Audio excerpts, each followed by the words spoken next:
আসসালামু আলাইকুম। সবাইকে দেখাবো পেজ থেকে সবাইকে জানাই স্বাগত।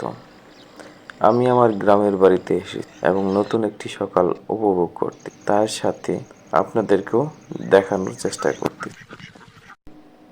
এখন শীতকাল, আমাদের অঞ্চলের কৃষকগণ ব্যস্ত থাকেন বিভিন্ন চাষাবাদ নিয়ে।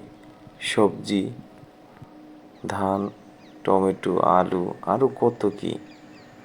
তাই আপনাদের সাথে শেয়ার করব এবং দেখাবো আমাদের অঞ্চলের বিভিন্ন ফসলাদি। এই দেখেন ধান, এখন ধান কাটার সিজন। কৃষকগণ ব্যস্ত ধান কাটা নিয়ে। এটা হলো 22 ধান। এই ধানটা এবছর আমাদের অঞ্চলে প্রচুর হয়েছে। কৃষকগণ অনেক খুশি। পদ্মায় যে চাচাকে দেখছেন, ওনার কাছ থেকে বিভিন্ন রকমের ধান সম্পর্কে জানলাম। ঠিক আছে কাকা থাকেন। আমাদের দেশের কৃষকগণ রোদে পড়ে বৃষ্টিতে ভেজে সোনার ফসল ফলায়, আর তা আমরা শহরের মানুষ টাকার বিনিময়ে কিনে খাই। কিন্তু এই কৃষকের কষ্ট উপলব্ধি করতে পারি না। দেখুন কৃষকগণ সোনার ফসল ফলাতে কত কষ্ট করে।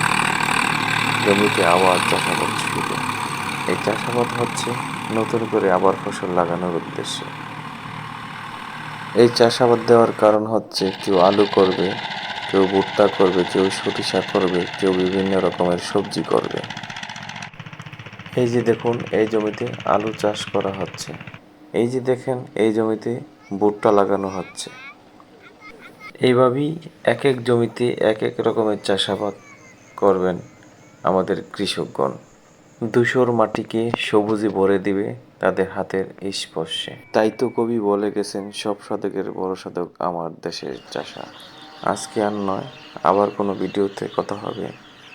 আল্লাহ হাফেজ।